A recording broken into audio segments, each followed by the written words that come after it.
Good morning, councillors. Good morning, executive, and good morning to those joining us once again in the digital gallery. I note that today is the 8th of March, and I declare the meeting open, and in doing so would acknowledge the traditional owners of the lands on which our wonderful council area is formed, and of course on which we meet today, and pay respects to their elders past, present and emerging, and congratulate them once more for their continued nurture of culture.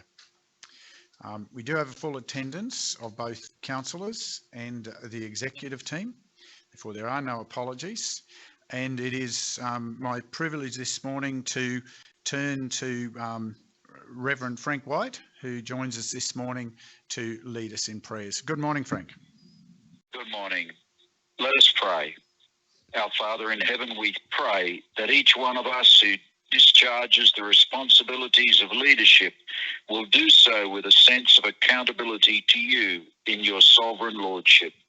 We pray that you would give us each one a sense of the preciousness of humanity being beyond price.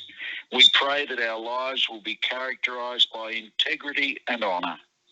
We pray that we would walk in the right way and follow the true truth. And may it be that those who follow after us will find that we have walked in the way and followed the truth and provided blessings for their lives to come. We pray these things in the name of Jesus Christ our Lord. Amen. Thank you, Frank. Very gracious that you could join us this morning, and we will continue with our meeting. Understand that you may not continue to join us, but thank you for your continued service in your capacities as chaplain to a number of our volunteer groups. It's greatly appreciated. Thank you very much, Mayor. Councillors, we move forward to item 5 of our agenda, which is declarations of prescribed or declarable conflicts of interest regarding matters before the meeting today. Councillor McGuinness. Mayor, I've got a 11.1, I believe it is, enterprise bargaining. I have a daughter who works for council, and I'm declaring of a prescribed interest there, and as such, given council's view previously, I'll leave the meeting for when that is discussed. Thank you, councillor. Any further declarations? Councillors, I just pause at announcements and would, in doing so, would acknowledge that today is indeed International Women's Day, and it's perhaps given many of the events that are going on around us that the theme for International Women's Day for 2022 is changing climates, equality today for a sustainable tomorrow. And it is worthy of pausing and acknowledging those who serve with us and have in the past as the female members of the chamber, and acknowledge Councillor West along with a number of the GMs who also bring that wonderful perspective to bear in their professional efforts, and congratulate them and thank them for that service.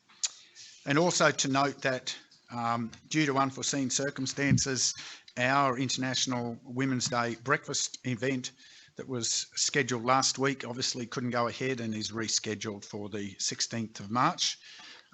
We're endeavouring to communicate that to those who were scheduled to attend, so that they're able to hopefully join us on that occasion. Move to item 7. I'm not aware of any petitions or deputations planned for today's meeting. So we move to item 8, and we have before us 2 sets of minutes, and the first recommendation before us is that the minutes of the special meeting held on the 3rd of February 2022 be adopted. Seek a mover. Councillor McConnell. Any further discussion to those minutes? Not a seeker seconder. Councillor Chalk. Wish to speak to the motion, councillor? No, thank you, Mr. Mayor. Anyone wishing to speak against? Wishing to speak additionally? Motion, those in favour? Carried unanimously. Thank you, councillors. We move to the next recommendation, which is that the minutes of the ordinary meeting held on the 22nd of February 2022 be adopted. You've had access to those, councillors. I seek a mover. Councillor Swamborough. Any discussion to those minutes? Questions? If not, I seek a seconder. Councillor West, wish to speak to the motion. Councillor Swamborough, can we just have one conversation in the chamber unless we've got to adjourn? Sorry, Mr. Mayor, I was just seeking some quiet advice because I was absent from that meeting, whether I was entitled to actually vote, which I don't think I am. Is that correct? I believe you're quite entitled to participate. You're in the meeting today to confirm the minutes. However, you can choose to abstain because you weren't present, although you have had the opportunity to listen to the audio. Yep. And can confirm whether this is an accurate record of the outcomes of the meeting. So you've had that access. Yep. So you're quite reasonably informed. Thank you. So. No comment, Mr. Mayor, on the minutes. You're wishing to speak against? Wishing to speak additionally? If not, we put the motion. Those in favour? Carried unanimously. Thank you, councillors. There's no business arising from those minutes to be considered before the meeting today. So we move to section 10 of our agenda. It's the business of the meeting before us today, and we start with item 10.1. GM Council Sustainability, we'll ask you to introduce this report. Thank you, Mr. Mayor. Good morning. Firstly, good morning to everybody, and especially out there in the digital gallery. It's a bit different starting the proceedings with the financial report. Very honoured. Obviously, the item on today's 10.1 is the January financials. This was intended to be presented at last month's meeting, but there was a slight hiccup in that, and it's presented today with the February financials being presented at the 22nd of March ordinary meeting. Okay, so the report attached I've taken as being read. Mr. Mayor, it's a progressive sort of reporting in that we've tried to paint a better picture rather than financial metrics that's contained in the report. So the executive summary now is becoming more and more detailed to allow readers to get an understanding of what are the impacts are, not just from a financial sense. So January represents 7/12 of the financial year, or 58.33% recurring of the year has now elapsed.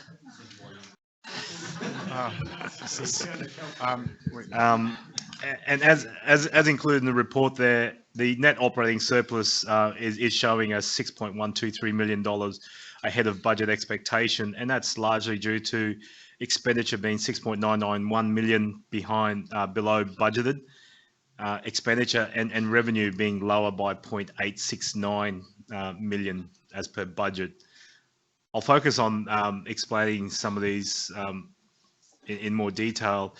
With the budgeted revenue being behind, what that actually mirrors is the positive impacts associated with fees and charges actually being ahead by $899,000 than budgeted. Largely due to building and property related fees and charges being $271,000 ahead, development assessment fees being $186,000 ahead, plumbing certification fees $98,000, and refuse tipping fees being $148,000. Now this is a good indicator of the current economic climate.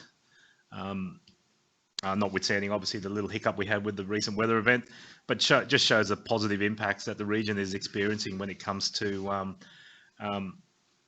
climbing out of the doldrums associated with the last 2 years of COVID. So it's showing a good steady growth and keen interest in the region.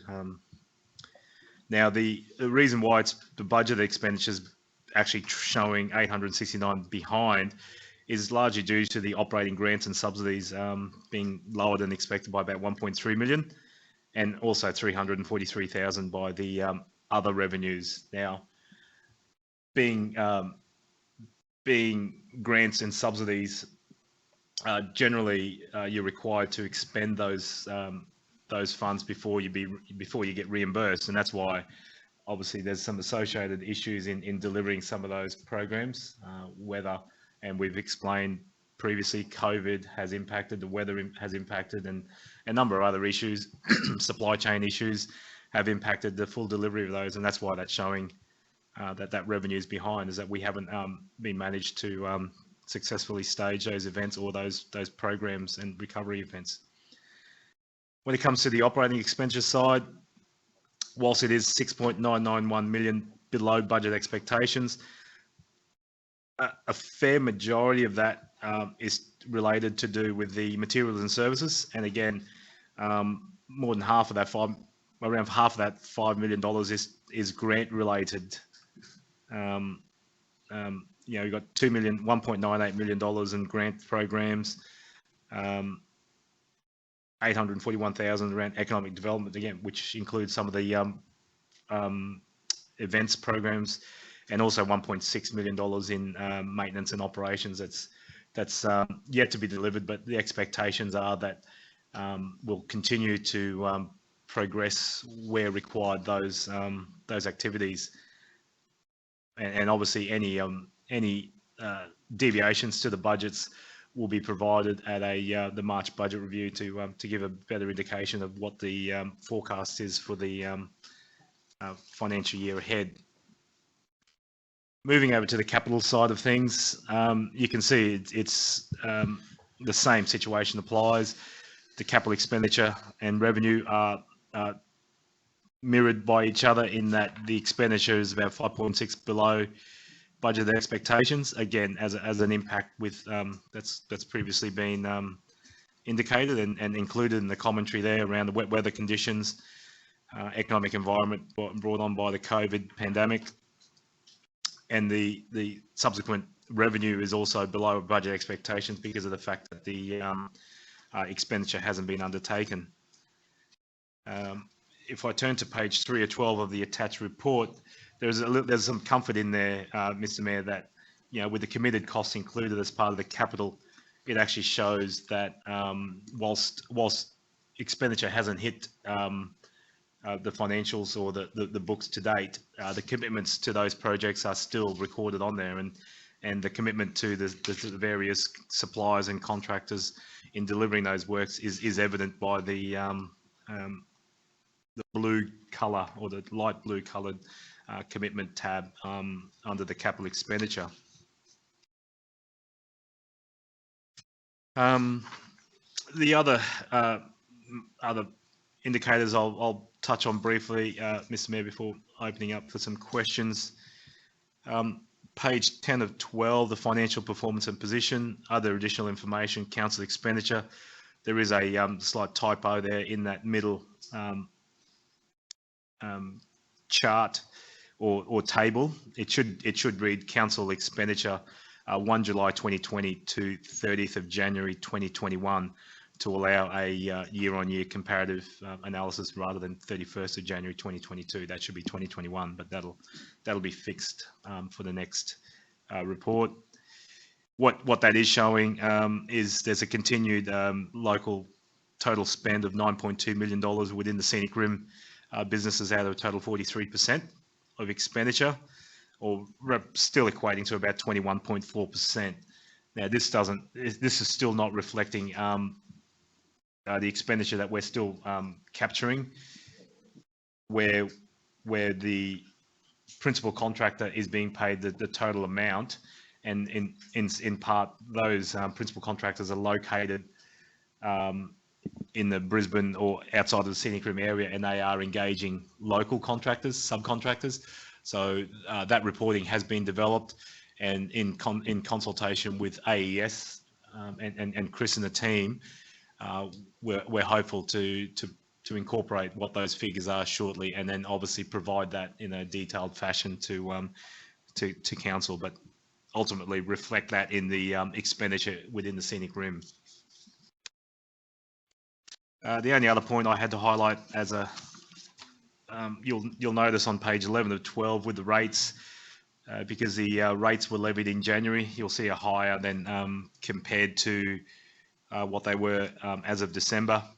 The December amounts were 4.261 million for total levy outstanding and 1.648 million for current levy outstanding. Now they're showing the $27 and $25 million respectively, but that's including the second half levy for the financial year. They're the main points I was highlighting, Mr. Mayor and councillors. If there's any questions, certainly open now to address any. Points to clarify to the report. Councillor Enright. Thank you, Mayor, and thank you, Oliver, for enlightening us with the 7/12 of the year concluded. My question is in relation to what's covered in the executive summary, but also on page 13 of 24. The largest variation to the operating revenue budget is the other building and property related revenue at 271,000 above budget. My question is, what revenue streams are captured in this item? And secondly to that, are there any indications that this increased level of revenue is likely to continue? Thank you, Councillor Enright, for that question. I guess when looking into that further, into the other building and property related revenue, that's associated with predominantly the rates side of things, the search fees, property ownership, transfer income, and signing and sealing fees, and subdivision operational works fees associated with the planning. So, we've seen a high amount, again, triggered by that, what I made reference to earlier about certainly the interest within the region of property sales. We've seen $153,000 in search fees alone, and including around $111,000 in change of ownership fees that have, as a subsequent effect of that. Looking into the mirror ball to see whether that will continue will just depend on the availability of property within the Scenic Rim, or those that are looking to sell, or if offered the right price, I suppose. And obviously, as the some of those previous developments that have been previously approved, as they come online and as they get sealed and sold off the plan, then we'll see that continued growth. It is pleasing to see that natural growth through additional properties rather than increases is being realised during this financial year. So whether that's an impact of COVID, it's certainly a positive impact. Thank you, Oliver. It certainly is a very positive indicator. I have another question, if I may. Yep.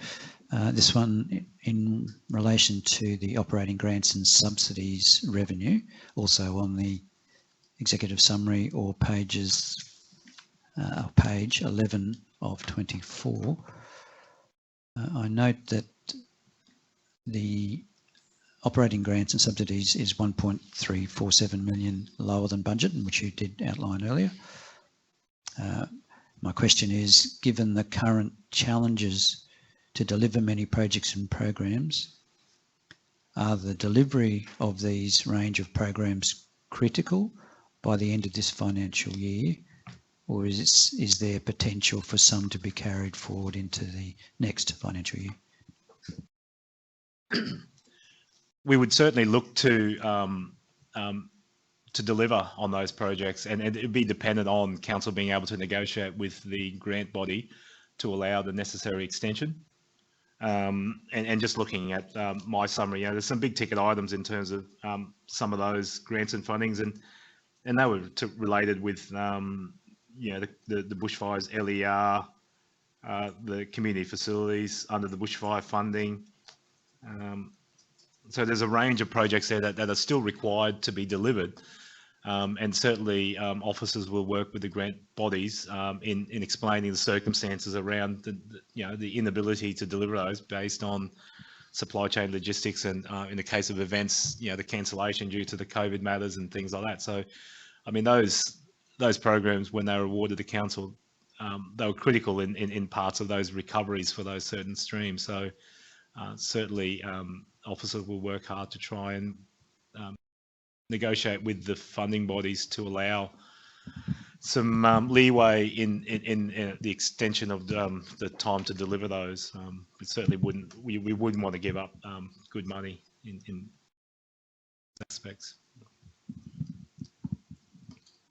Further question, Councillor McGuinness? Yes, a similar. I thought this was on before. Yep, it is.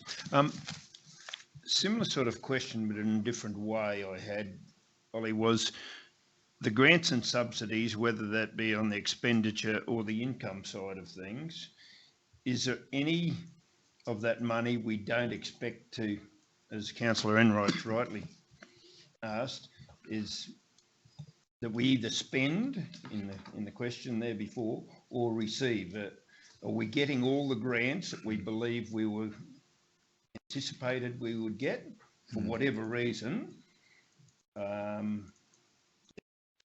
With my and probably turn that on its head and look at it from a risk perspective is, have we spent any funds that we're not going to be reimbursed for? It's probably the opposite. Is generally you get a percentage of funds up front that you have to spend, and then it's based on a reimbursement following those expenditure of those funds. So those funds that we have received in advance, some of these fundings, you get 30% upon execution of the grant funding deeds. So that those dollars are actually sitting in what we call reserve, and they're only applicable to be spent on those particulars. Now, if we don't spend those funds on that particular program, and the grant body asks for those funds back in that one-off circumstance, then we would have those dollars ready to be able to spend. Similarly, where we have spent over the 30% and we've spent more than what we're required to spend, we would submit on a regular basis, whatever, as per the funding guidelines, the required reimbursement mechanism to be reimbursed. We haven't been withheld of any funds that we've been entitled to. So just to clarify, there's no grants that we expected to get that we haven't got? No, not yet. Right, yeah. Okay. And obviously part of the aspects will be to try and get an extension on those delivery dates, because some of those would have been subject to work. Subject, yeah. Yep. And any changes in that will be provided. Any advice where say, it's gone beyond the 2 years delivery, that grant is no longer there, then we will certainly adjust that accordingly, the revenue and expenditure side in the budget to reflect. Thank you. Councillor McConnell, you have a question? Yeah, just a couple if I could. Just on page 8 of the agenda, which is the executive summary, operating expenditure. I noticed the net employee expenses are 1.091 million lower than budget, which is an increase of $183,000 in 1 month in staff vacancies / enterprise bargaining and training. What percentage or how many vacant positions do we actually have in council now? Turn to General Manager, People and Strategy to provide a response. Thanks for the question, Councillor. It's a question I will have to take on notice, but I should be able to get that information back to you by the end of the day. Okay. And if we can have that broken down into, is it training expenses not expended or vacancies? I notice there's 3 dot points under the 1.091 So, Probably from an explanation side of things, salaries and wages are inclusive of the training, so they're all sort of lumped in that group. yeah, I guess the increase from the December to the January just shows a cumulative amount that there is a certain amount of training that's budgeted for monthly, and there's still been minimal opportunity for that to be undertaken. So we'll just add, and then obviously as positions continue to remain vacant, that'll just add as well. But if I can add to that too, from a purely training related expenditure, look, I think year to date we're underspent by about $70,000. So in the overall scheme of things, it's a drop in the ocean. Okay. We anticipate that's occurred for a number of reasons. It says the report indicates COVID, which is absolutely true. But as a result of COVID, a number of training businesses really slowed their operations during December and January, more so perhaps than in other years. So we anticipate that training budget will be fully expended by the end of the financial year. thank you. Another question? Further question, Councillor McConnell? Yes, please. Just to go back to the financial position, performance and position on page 17 of the agenda, if I could, GM. I notice there's a significant increase in the expenditure to Brisbane/Moreton area. Is there a explanation on that one? for this financial year, I guess, from memory, looking at some of those capital works projects, I think to date there's been about $4 million spent on bridges, and that company, I think, is Queensland Bridges and Civil. For this particular, so this financial year, yeah, there's an allocation on the number of bridges being, replaced and built. And I think, compared to last year, that wasn't there. So there's about $4 million of that amount is associated with that one company, and I believe that's based in Brisbane. Yep. Thank you. Councillor Enright, further question? Thank you, Mayor. On that same item of local spend, I note that the pie, the size of the pie has grown significantly compared to this time last year, from 33.5 million to 43 million. While my question is in relation to the local spend, so while the local spend has reduced as a percentage, the actual dollar value has remained relatively stable. So I want a fairly broad question: what type of expenses are included in this expenditure summary, and do these figures both include operational and capital expenses? Thank you, Councillor. Yes, the answer to the last question first. Yes, they include both capital and operating. And again, reflecting back to that detailed operating expenditure report, I guess some of the big ticket items that contribute to that, as I said before, that Bridges program amounted to about $4 million for the current period. We've got spray, about nearly $2 million in reseals this year. There was about $1.4 million associated with the purchase of the building up at Tamborine. So that's through illegal. So that's captured in there. I think that's 1.4, the balance of that payment.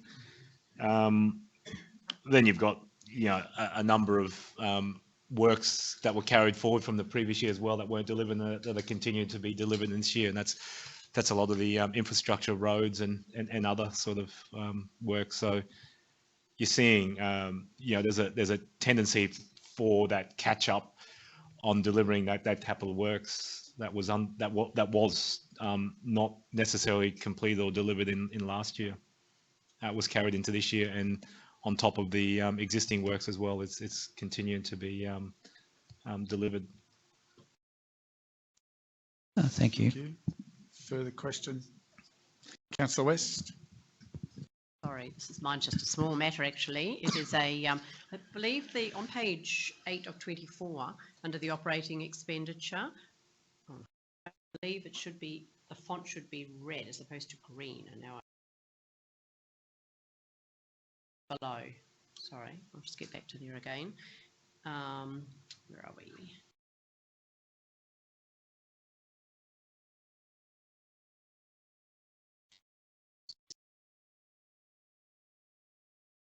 On the executive summary, Yes, councillor. the executive summary. Yes, there we are. Should it not be in red font as opposed to? It is below, but Yeah, it's 'cause probably an it's- accounting thing with a red pen. It's, you haven't spent it. Yeah. So okay, it's still that's sitting fine. as a positive, It's a even though it's, positive. even though we're below. You'll see up the top where it says we're 8.69 behind, and that's actually, that's showing that, you know, we're actually behind. It's showing a real deficit, whereas the operating expenditure, it's a negative showing a positive. Okay. If you know what I mean, a double negative. At a quick glance, Councillor, it is. a bit confusing, but It is, but yeah, it's showing whilst we're below the budget expenditure, we haven't spent the money, so it's sitting there as a positive. Okay, However, there are the negative impacts in terms of the aspects. So this is a financial indicator, but you know, there could be the other indicators as provided for in the report to show it. So, Councillor Swanborough. Thank you, Mr. Mayor. Just looking at page, let's go down to it, get the page number.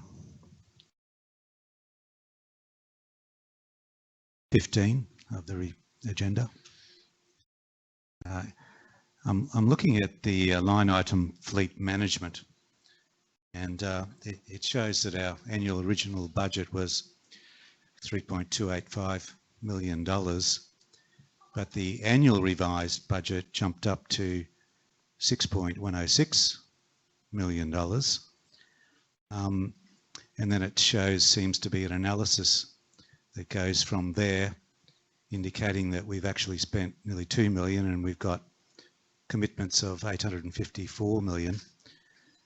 And we have an annual revised budget of $2 million. So I just wondered if you could explain to me what's happening there. I'll explain it from a financial, but then I'll hand over to Chris to give again a detailed explanation in terms of why that sort of works out the way it is. So I guess the annual budget, when we adopted the 2021-2022 budget, there was an indicated amount of 3.2 million, which is that the second column. Given the circumstances with COVID and the supply of trying to get the vehicles, there was a $3 million worth of vehicles in the 2020-21 budget that was carried forward into the 2021-2022 budget, which is then shown in the third column. The year-to-date revised budget, it just shows you the amount that we're expected to spend by end of January, and then the actuals is showing what we've actually spent. You know, it's a bit better than what we were originally only expected to spend 924, but we've actually spent 1.9 out of the total $6 million in budget. So that shows that the variance. The period 13 is of that 6.106 million. There's still an expectation, or at least to put on order or commit to $4 million worth of fleet and vehicle, and $2 million will have to be carried forward. It's early indicating that there'll be at least $2 million carried forward into next year because of circumstances associated with supply chain and everything else that Chris may want to provide an insight in. But that's how those columns sort of work. Over to you, GM. Thank you, Ollie. Oliver's really done a good explanation of where we're at there. Realistically, the information provided to us by suppliers sort of led us to believe that we weren't going to get as much plant to this time of the year, year to date, but we have been fortunate to be able to secure about an extra $1 million worth of plant on site. That was mainly in one item, being a compactor at the our landfill, which was close to that dollar figure. And I think the $2 million carried forward may be optimistic on some of the information that's coming through. So the reality of it is, moving forward, that we are seeing even some vehicles that we've actually ordered, the orders then needing to be cancelled because they're just not able to supply. So we're actually in that interesting period of time as a result of a whole host of reasons now to being able to source items of plant. Thankfully, our fleet is still operating reasonably well, but without continued renewing of the fleet, we'll get to a point where we start having breakdowns and relying on plant that isn't as reliable as it needs to be to provide the level of service to the community. Thank you. Councillor McGuinness, you have a... Yes, Mayor, my question is to Oliver once again, on the same page actually. It's the property disposals. For a number of years now we've been identified a lot of assets that are surplus to council's needs, and every year we seem to hear that we're going to sell some of these assets off, and given the prices of property at the present time, is there a reason, and if you have to flick it to someone else, Oliver, fair enough, but is there a reason why this hasn't eventuated in the last, not only this year, but other years? We just seem to be behind expectations on our sales, and that's without the Beaudesert Business Park, which we're well aware of the wet weather problems and so on with that. I'm talking purely on other property disposals.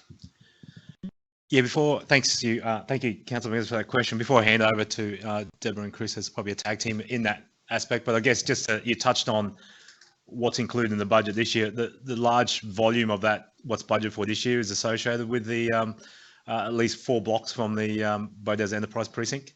However, there's also small remnants of other land council holds that were being intended to be assessed and potentially put on for a proper disposal.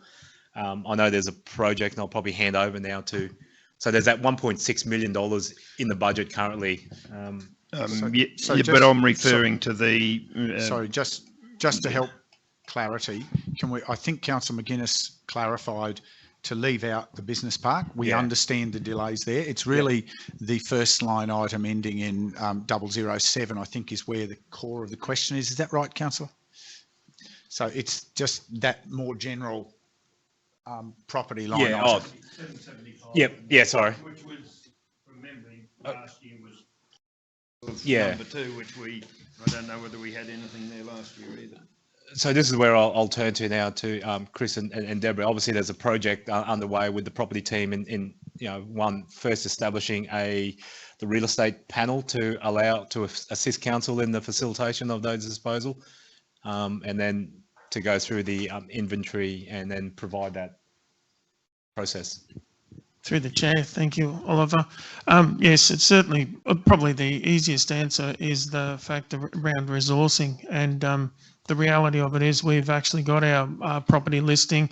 We're currently going through and working through what are the actual ability to, or which blocks of land are actually in a position to be able to be sold.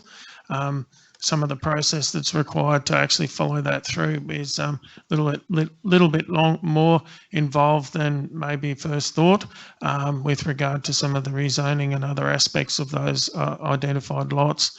Also, we've got to be very cautious when we actually identify those lots of land that we actually do our due diligence to understand why council actually owns them in the first place.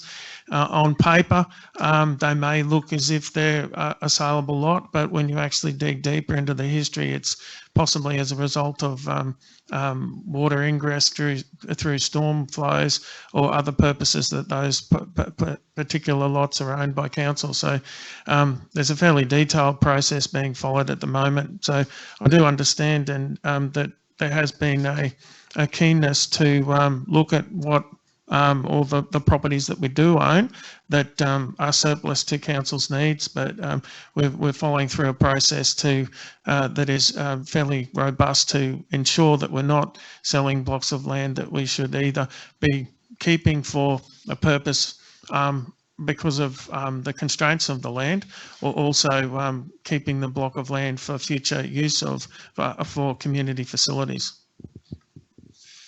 Thank you. Councillor McGuinness, I think that... I hear what the General Manager's saying. That would be the third time that robust list has been done in my time here. And we just, I can see Councillor West not disagreeing with me. I think it's just gone on and on this, and I can understand we don't want to sell land down the track, and who knows why we ended up some of these blocks of land, I think, whether it was in arrears of rates or whatever, but there's a number of blocks around that for years now it's been identified that they are surplus to our needs, and we seem to be doing the exercise again. Noted. We'll it's probably a matter for further consideration as we move into next year's budget preparation, both to understand the process and the probability to factor into the future budget around that line item would be, I think, the part of the clarification. Councillor Swanbury, you have a further clarification? Look, I was just going to, follow on from that and say, quite often it's good to pick the low-hanging fruit from these sorts of studies, given that we've been studying it for so many years now. Has there been any, logical blocks of land, on the list that can be sold, which are, known to be unencumbered and in freehold title, and therefore one would think that there's probably little impediment to selling those off on a case by case basis rather than waiting for this big report to come up. Look, I'd have to take that question on notice as far as those blocks that could be low-hanging fruit. I do know that I'm expecting to get a preliminary list similar to what you're saying, that where there seems to be no issue with progressing to sale. Thank you. Further clarifications? Councillor Enright? Just if there are no more questions, any additional clarity to the report? Otherwise, we'll save discussion for once we've started to move. Councillor Enright? There's there are a few comments, I think, in discussion today. So can we move to the recommendation, GM? Thank you, Mr. Mayor. The recommendation for item 10.1 today is that Council receive the unaudited financial statements for the period ended 31 January 2022 for the financial year 2021-2022. Thank you. I seek a mover to the recommendation. Councillor Enright.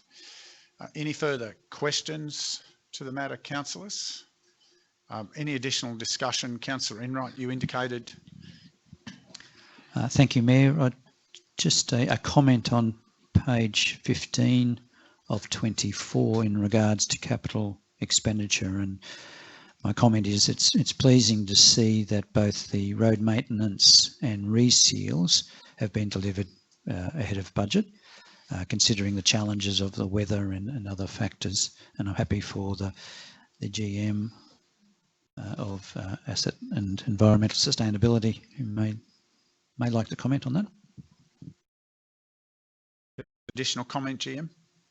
I will say that given the timing, and we are comparing against what we anticipated to spend at that stage when we put together what our actual spend to date, there was some level of uncertainty in being able to get some of the material supplied to actually progress that work. So yes, I do agree it is pleasing that we're in a better position than we first thought we would be at this time of the year, especially given some of the issues relating to weather and other impacts we've had along the way.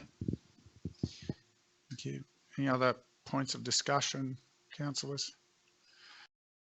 I would just add in discussion, obviously, the events of since the really the 26th of November through to now, which have had significant detrimental impact from a disaster impact point of view across our road networks, across our public infrastructure, as well as across some private infrastructure in the last 2 weeks, will have an impact on some of the scheduled programming because of the need to divert resources to those emergency works, even though they might be funded. That will have an impact perhaps to Councillor West's earlier question, we might have some more green lines from under expenditure because we're able to access, we'll be having to do the works under disaster. So it may mean it's worth in the discussion observing that there will be some changes to our schedule of works. Note those ongoing impacts of COVID on available workforce, as well as the challenge we share with every other local government about attracting and retaining capable, qualified staff for critical roles. We are not alone in that.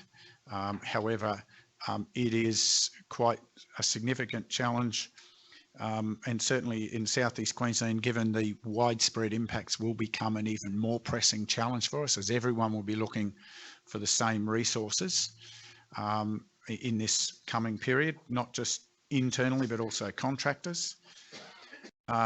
Again, those supply chain challenges are going to increase, is the prognosis out of the impacts right down the eastern seaboard, that materials that were already scarce will now be in even higher demand. And the competition for those resources and the competition for internal labour, the competition for contracting resources is only going to increase. So I don't want to be the pessimist, I'm just a realist, and just raising the expectation that we will be, as a former famous TV show said, we will be dancing in the minefield for some time to come. Thank you, Auntie Jack. So that's just the reality, and we'll continue to have to prioritise through the vast array of needs in our community, and that will be disappointing for some.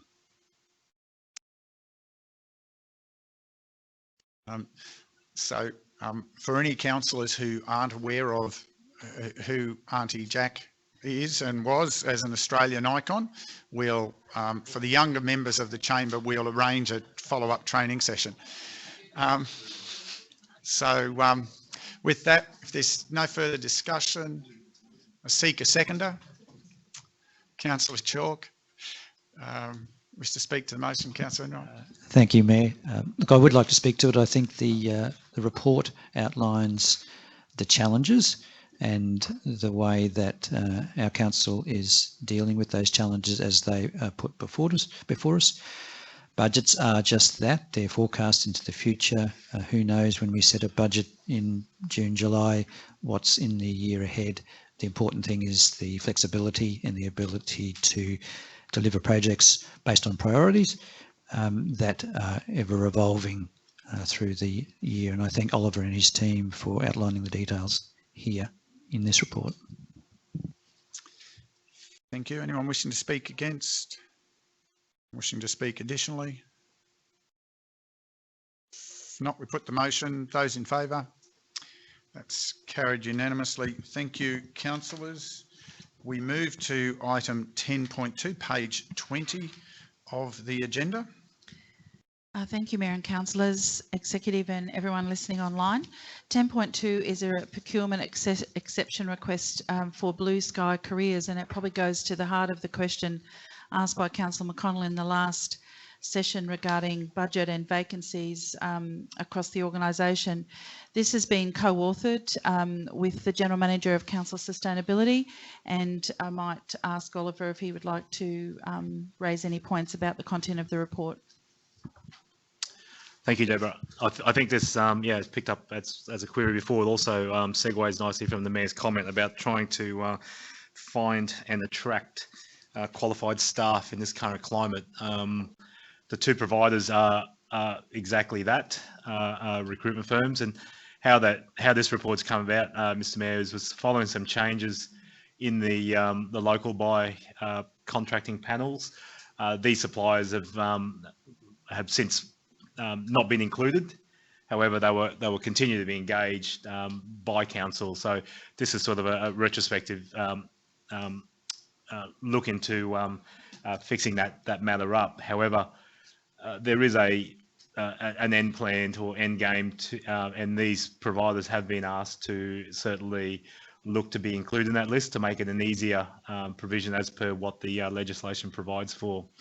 In terms of the services they provide, so that's the mechanics of what the exception requires for, because it's what's required for under the Section 235 of Local Government Regulation Act 2012.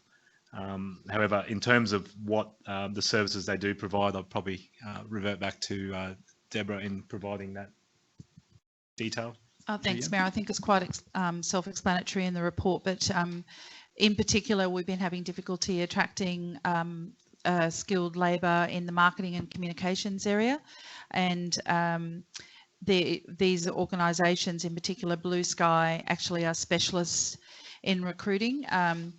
They use the normal channels to try and attract staff, but naturally have a lot of people that register directly with them, or they're aware of people looking for career changes. So the typical popping an ad in Seek is just simply not attracting the qualified people that we need. And in a lot of cases attracts 200 or 300 people that aren't qualified at all in any of the attributes that we're looking for. So this is around targeting the skilled labour market that we need for those specialist roles. And we've had some very successful placements through Blue Sky over the recent times. Thank you. Point of clarification, councillors, or did you wish to, sorry, GM People and Strategy? Thank you, Mayor. Look, I think this speaks also to the earlier question by Councillor McConnell around vacancy rates. It's actually not a simple answer, because one of the services provided by these providers is also contracting services. So where we have had enormous challenges in the recruitment market, and the Mayor's right, this is not unique to this council. It is industry wide, and in fact beyond the local government industry.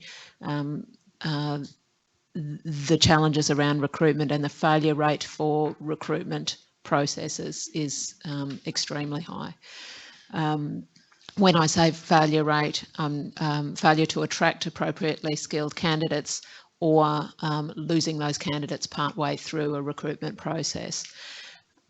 So as a result, we have often run multiple recruitment processes unsuccessfully, and as a result of that, another strategy is to seek the services of organisations like the ones you see in your report today, either to provide a recruitment service or to provide contracting services. So we bring someone in through those organisations as a contractor to temporarily fill vacant roles. So the question around vacancy is a difficult one, because even if we have a vacancy, it may be filled through another means temporarily while we wait for the market to resettle. So reporting vacancy numbers is actually relatively misleading. That said, I just wanted to bring to the attention of Council the fact that there are actually two different types of services provided by these organisations. One is as a recruitment agent, the other is as a contracting organisation. Thank you. Councillor Swanbury, you had a question? Sorry, I thought you were heading for the microphone. Just to that last comment, a clarification. And this is possibly back to Councillor McConnell's earlier question, just to try and tie those two threads together. Perhaps what would be useful is the clarity of roles, vacant roles, and contract positions filling those vacant roles, to understand what the material skill gap is versus having people supporting. That would help? Correct, Councillor? Mr. Mayor. Thank you. I just thought it was worth deviating slightly to seek that in that further feedback. That might be more helpful to us to understand what the true gap of capacity is. Yeah, agreed. It's an analysis that is certainly required, so we'll aim to get that information to you as soon as possible, councillors. Thank you. Just a question for the GM Sustainability, if I can. Local buy, or is it marketplace? They're two different? Yes, two different. So local buy is an affiliate of the Local Government Association of Queensland.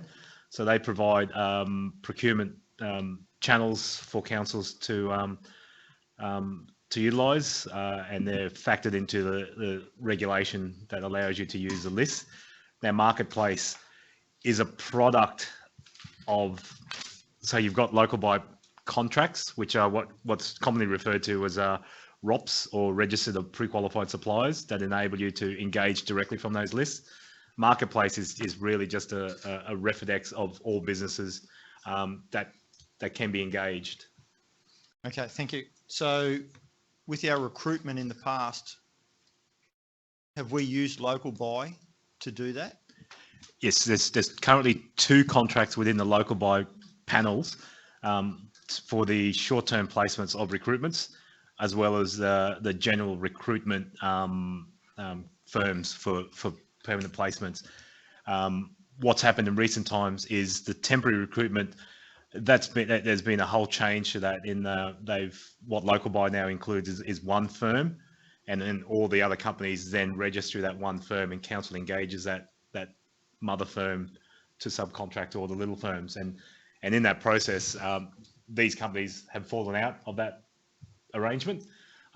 They've since been notified of that requirement to get back, if they want to win that business, then to get back on that arrangement to make it certainly more efficient for councils to be able to utilise that arrangement. It's just that, and I think that arrangement, it changed late last year. So it was sort of one of those events you don't get notification of until suddenly you realise it. You know, the good thing is that we picked it up, and it's sort of seeking that remedy today. Thank you. Thank you, Councillor. Any further clarifications? If not, I'll ask the GM to introduce the recommendation. Thank you, Mayor and Councillors. The recommendation for your consideration is that Council resolve to engage the following suppliers under Section 235 of the Local Government Regulation 2012. Blue Sky Careers, fixed term and labour hire recruitment services under the exception of 235B, expiry 30 June 2022. Osborne Richardson, fixed term and labour hire recruitment services, 235B exception, 30 June 2022. Seek a mover. Councillor McGuinness. Further questions, councillors? Any additional discussion? Seek a seconder. Councillor West. Wish to speak, Councillor McGuinness? No, I'm right. Thanks, Mayor. Anyone wishing to speak against? Mr. Mayor, I'd like to propose an amendment to the motion. And my amendment is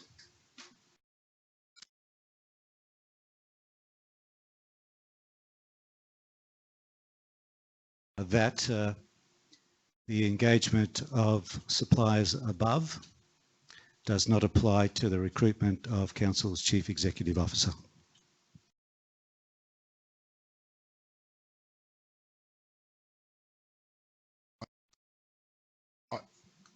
Sorry, Councillor, I understand the wording of it. I think it misinterprets the skill set and focus of these providers. But understand your desire in the amendment, but these agencies don't operate in that area. So it's somewhat of a moot point, I believe. Is that a reasonable clarification? These agencies work in specific skill sets, not in the CEO remit, executive recruitment? Look, I think that's probably right, Mayor. Although that said, I don't know why we would exclude any particular recruitment agency should they be able to provide someone of the right skill set or bring someone forward of the right skill set. Can't comment, but Councillor, you've put forward your proposed amendment. We'll seek a seconder. Councillor McConnell. Any questions to Councillor Swanborough's amendment, councillors?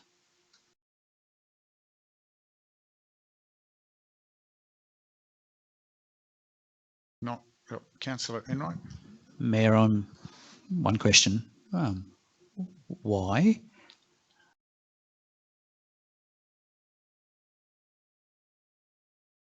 I'm happy to answer that question, Mr. Mayor. Look, the appointment of salt suppliers, this is just for a matter of clarity, actually.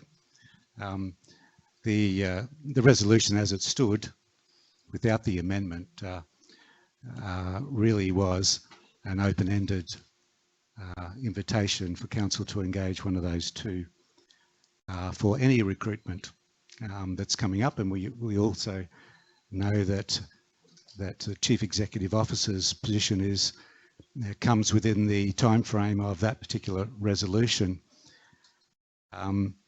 Look, nothing against those particular firms, but as a sole supplier for this arrangement, it would mean basically a tick for the organisation to choose one of those to recruit the CEO. Now, I'm sure that, as everybody has said, they don't believe that that's what the intent of the resolution was. This is just for clarity because there was no mention of this before, and it just provides some certainty as to where we go, because we haven't really discussed the method of how we're going to go about the recruitment of Council's Chief Executive Officer at this time. It's a discussion that we need to have. Sorry. And yeah, Councillor, can you just answering keep it a bit question. shorter? Yeah, no, you're rambling on, you're repeating yourself. Can you just be concise? Okay, You're talking about another matter now, about the recruitment process for CEO, which we haven't discussed. You're right. the question was why. I hope I've answered that question. So first off, can I seek a clarification before you go on? Yep. Can I just seek a clarification? These are not sole suppliers. Councillor Swanbury in his explanation identified these as sole suppliers. I didn't see that anywhere in the report. Can we seek clarity? I think that's a misrepresentation. They're definitely not sole suppliers. As it says there, they're the two following suppliers. They're agencies that are helping us recruit specific skill sets. And as Oliver explained, the local buy process has a list of suppliers that you can utilise. So we're specifically asking for these two who have, as Oliver explained, are not currently sitting in the local buy list due to a recent change, but they have in the past been in that list. Happy to comment on that, Mr Mayor. Section 235 of the regulation says that the local government resolves it is satisfied that there is only one supplier who is reasonably available to do it. Sorry, Councillor, you might seek clarity from the GM Council Sustainability. And soon I will when I'm finished. And so this is an arrangement to identify these two suppliers. Maybe sole supplier is the wrong word, or preferred supplier might be a more appropriate word under Section 235. However, the intent is here that and it provides certainty for the whole organisation and the public that it is our intention to consider as a council the way we go about recruiting the council's chief executive officer in the future. Well, firstly, as another point, we're not considering that matter today, but GM, do you have a clarification to 235B, whether that was accurate? Yeah, thank you, Mr. Mayor. Just I guess through you, Mr. Mayor, just for point of clarity, legislation that this relates to under Section 235B, it's an exception. That's, under Section 230, there's a number of what it calls about the procurement framework. So council has a procurement policy that we need to follow, and that means depending on the level of spend, getting the number of quotes.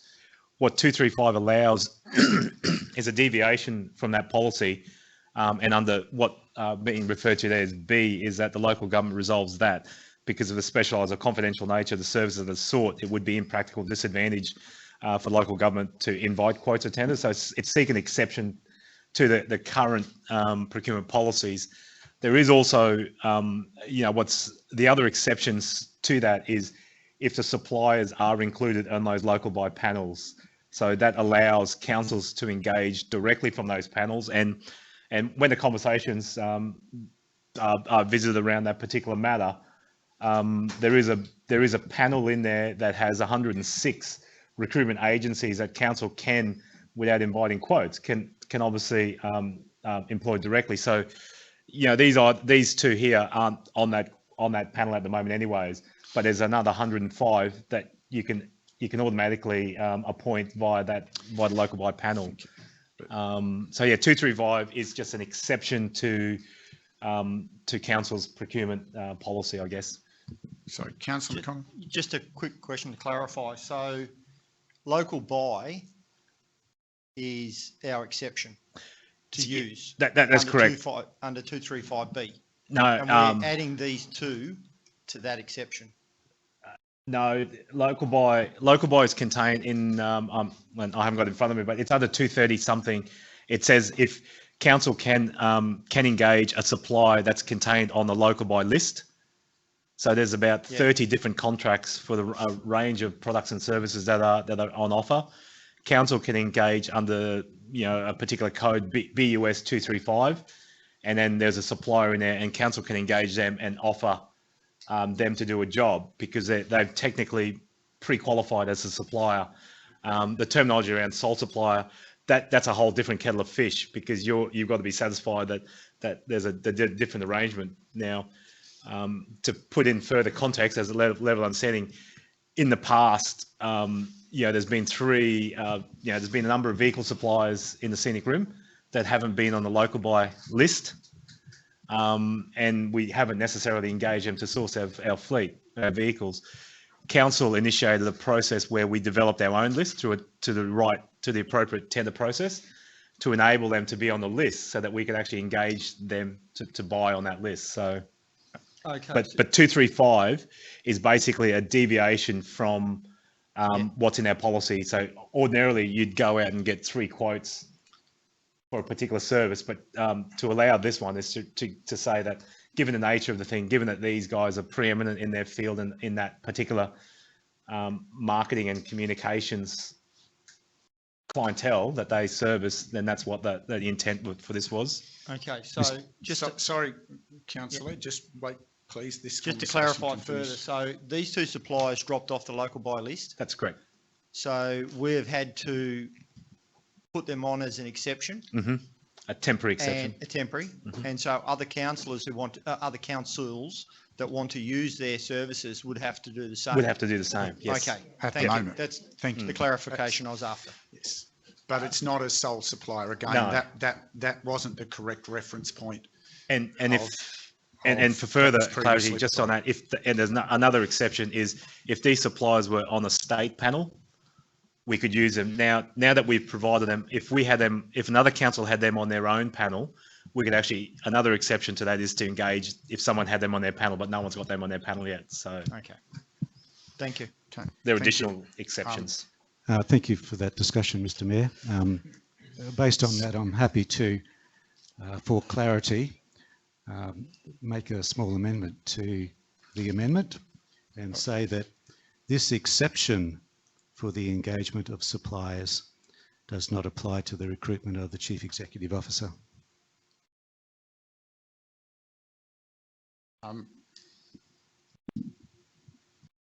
Any further questions? If not, you wish to speak to your motion, Councillor Swamborough, or you probably already have, but yes. Thank you, Mr. Mayor. Look, this is just everybody's agreed that this is not a. This is what's is the intention. This just adds a little bit of more clarity to that, because without this amendment, really the administration arm of council would be well within their rights and under delegated authority to employ one of these firms for any type of recruitment going forward. And I note that having looked at Blue Sky Careers and Osborne Richardson myself on the website, I noticed that they do executive recruitment. So it just needs to be put down there for the benefit of council in considering this matter going forward. Speaker against? Thank you, Mary. Yeah, very happy to speak against this amendment. The intention of this item 10.2 is really to rectify a small item where 2 providers have slipped off the local buy framework. That's simply all it is. The reason I speak against this amendment is why would we exclude any recruitment provider for the position of the CEO or any other purpose? Speaker 4. Speaking additionally. I will speak additionally against the amendment. I think it's unwise to have an amendment that's relating to a motion that's dealing with a specific piece of activity when, as Councillor Swamborough articulated, the process for recruitment for a new CEO is still to be determined by council. It's overseen by council, and that will include the method of go-to-market.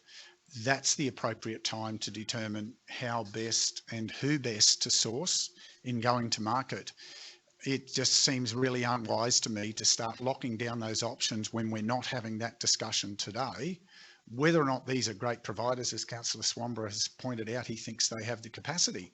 So rather than do that by exception today, we should be considering that in the holistic model of when we're considering that piece of business, which will come back to us shortly. As we all know, we've been there's work going on to prepare those materials for council to consider, because council oversees and manages that process, and it would be disingenuous to suggest that officers are going to go off and act in that regard without council properly overseeing it. So I believe this amendment is somewhat of an impediment. Can I just ask a quick clarification on your comment? Yeah. When you say council, we get confused all the time who council is. I think council, twice, yeah, I know. I think sorry, in this council being the council officers and then council being us. Be very clear, in this chamber, we are council. Correct. And at all times, we are council. Councillor, thanks for the clarification. And was that what you wanted to clarify? No, in your comment, you said council will do it, and it sounded like council as in the administrative arm, not the elected arm. Sorry, councillor, I think my comment, I clarified the difference between council and council officers. We are council. These are officers of council who work via the CEO under our remit. So that's always clear. They don't, and in the regard of the CEO, I'll repeat it again, very clearly that is a process that we as councillors, as the elected council, I'm sure we all clarify each line item, have the oversight and the decision about that method of go-to-market. We'll receive expert advice, but we have that authority and that oversight.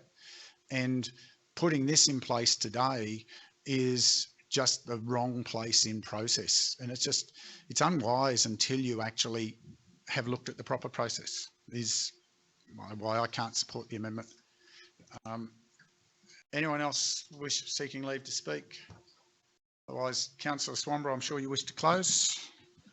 Yes, I do, Mr. Mayor. Thank you very much. Look, I have to disagree with your words about locking down option. This actually doesn't lock down any options whatsoever. All it says is that any delegated authority that anybody has in this organisation will be clear, that council wants to engage with itself in relation to the Chief Executive Officer. And if you read the words of the amendment, of the actual resolution without the amendment, it does not necessarily address this particular issue. And I think for understanding of where we're going forward, this is an essential amendment for us to take at this particular time. Those in favour of the amendment? Those against? Well, the amendment's carried. 4-3. Division noted. Those in favour, divisions 1, 2, 5 and 6. Those against, Mayor, divisions 3 and 4.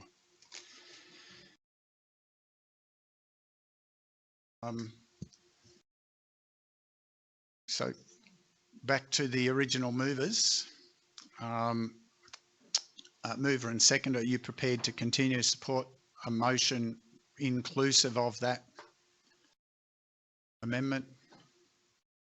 I am, Mayor. Councillor West. don't have much option actually when it's about employing I'm those just other two got to ask the question. agencies, but thank you for.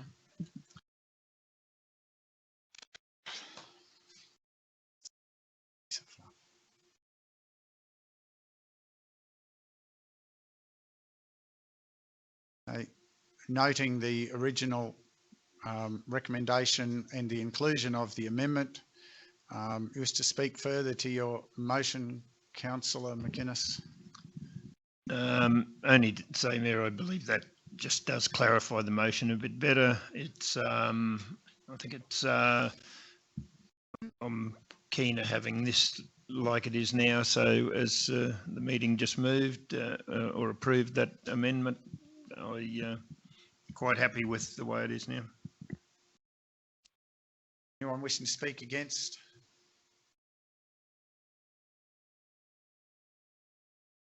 Wishing to speak additionally? Motion, those in favour? Carried unanimously. Okay, we have one more item.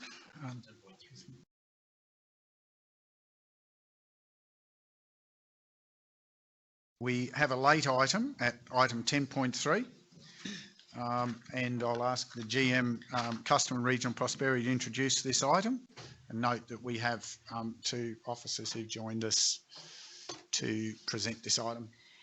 Thank you, Mayor and Councillors. Item 10.3 is MCU 20/077, the development permit for the material change of use of nature-based tourism, 10 tourist cabins within 6 buildings, known as Exhale at 36 Young Street, Tamborine Mountain. I have with me today the Manager of Regional Development, Health and Biodiversity, Mark Lohman, and also Joseph, who has joined us. Councillors will remember that at the ordinary meeting on the 28th of February, there was a resolution asking for this item to come back to an ordinary meeting no later than today, the 8th of March.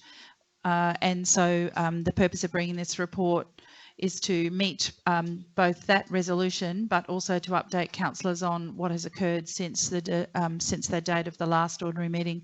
So I'll ask Mark if he would just like to work through that with councillors. Thank you, Deborah. Good morning, Council. At the February meeting, there was the application was deferred to allow for Council to conduct a site visit of this site, which occurred yesterday. After the Council meeting, the applicant lodged a stop notice, which is a process by which the applicant has the ability to stop the processing of the application to allow them, in this case, to provide more information. So following on from that Council meeting, the applicant chose to seek further reports, further information to assist Council in its deliberations, and the period of time required for that is blown out because of the floods and the consultancies dealing with. So at this stage, the application is still in that stop period, so Council's not in a position they can just decide it. Once the information is provided, the applicant would seek to rescind that stop and allow Council to reconsider the matter. Thank you. Any questions to clarify? It's pretty simple. Councillor McConnell. Just a clarification on the stop. How long can that last? Applicants in total have a 130 days they can do that for. And that can be made up over different periods of time. So it's a cumulative quantity. Thank you. Thank you. Okay. No other clarifications. We'll just put the resolution back up so that we can see it.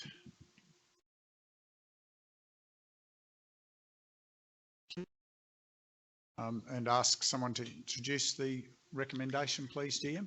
Thank you, Mayor. Councillors, before you is the recommendation for consideration that 1, Council acknowledge correspondence was received from the applicant relating to development application MCU 20/077, advising of a request to stop the current period for the decision-making period from 10 February 2020 for 30 business days, or until the stop is rescinded by the applicant. You go back 2022 rather than Sorry. 2020. Sorry, yes, 2022. There's just too many twos.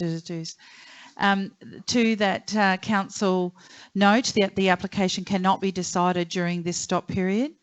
3, that council acknowledge this report has been presented in compliance with the resolution of item 10.5 in the ordinary meeting minutes of 8 February 2022. And 4, that council note that the application may be presented for decision at a future ordinary meeting pending the recommencement of the decision-making period.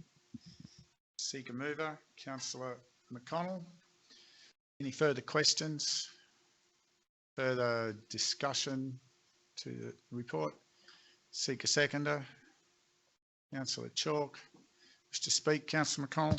No, I think it's self-explanatory on this one, Mr Mayor. Thank you. Thank you. Anyone wishing to speak against? Wishing to speak additionally? Motion? Those in favour? It's carried unanimously. Thank you, councillors. We have one item pertaining to enterprise bargaining as a confidential item, 11.1, which is closed under section 254J3B. I seek a motion to move into closed session. Councillor Swamborough, seconded Councillor Enright. I believe there's any need for discussion. Those in favour? That's carried unanimously. Thank you to the digital gallery. We will leave you for now. I anticipate we will return at, I'd suggest 11:30 allows us time for this matter to be considered. Thank you, and we bid you good day for now.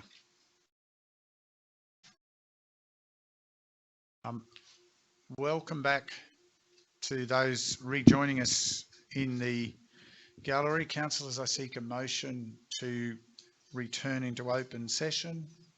Councillor Enright, seconded Councillor West. Those in favour?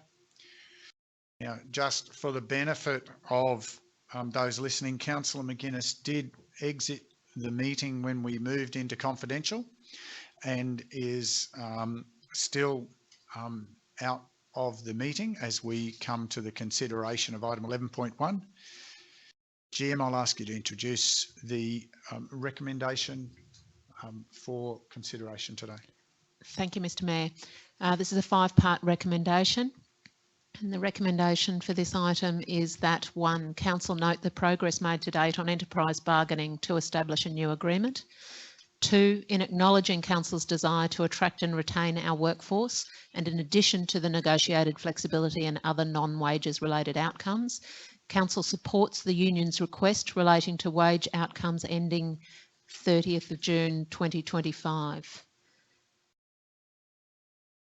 Part 3, whilst Council is supportive of its workforce, Council is not agreeable to further negotiations to apply within the term of this agreement. 4, Council note the Chief Executive Officer's delegation to enter into a proposed agreement and to apply for certification on Council's behalf. 5, Council note the Chief Executive Officer's financial delegation to enter into contracts and other arrangements necessary or convenient for performing the responsibilities of a local government, subject to the constraints of the long-term financial forecast of Council. And 6, in accordance with clause 22.6.3 of the Scenic Rim Regional Council Standing Orders Procedure CM03.01 PR.01, Council maintain confidentiality and this report not be released. Councillors, I seek a mover. Councillor Enright. Noting confidentiality, any additional questions? Additional discussion? Seek a seconder. Councillor McConnell. Wish to speak further? Councillor Enright. Anyone wishing to speak against? Anyone's seeking to speak additionally? I will just briefly speak additionally, Councillor, you may wish to close then. Enterprise bargaining is a challenging process, as most workplaces understand. It has been a long, drawn-out conversation to get to where we are, and it's worth acknowledging the intent, the positive intent at the table, as we've been understanding, certainly the leadership of council representatives, but also the positive participation that we've had from the unions in the course of that. And we hopeful that what we've worked through today creates a platform for ongoing success for our region.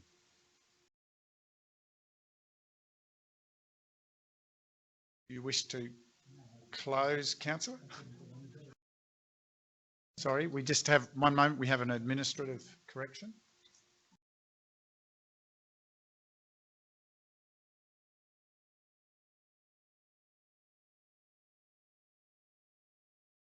So just, yeah, I will ask the movers in a moment.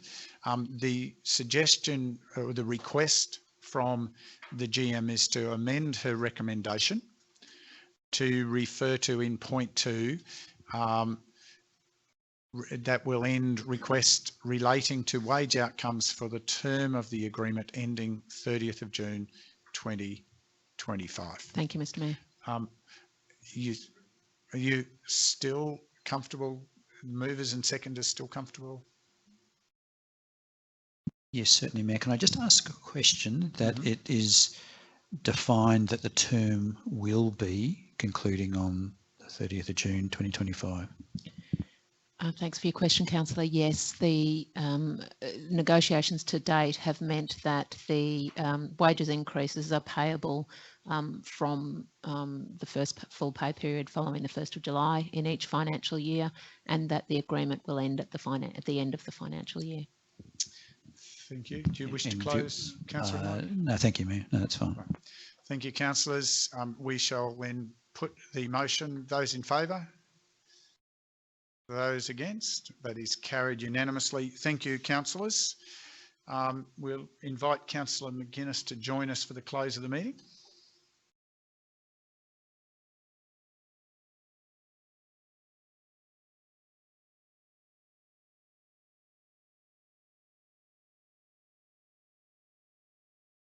Maybe.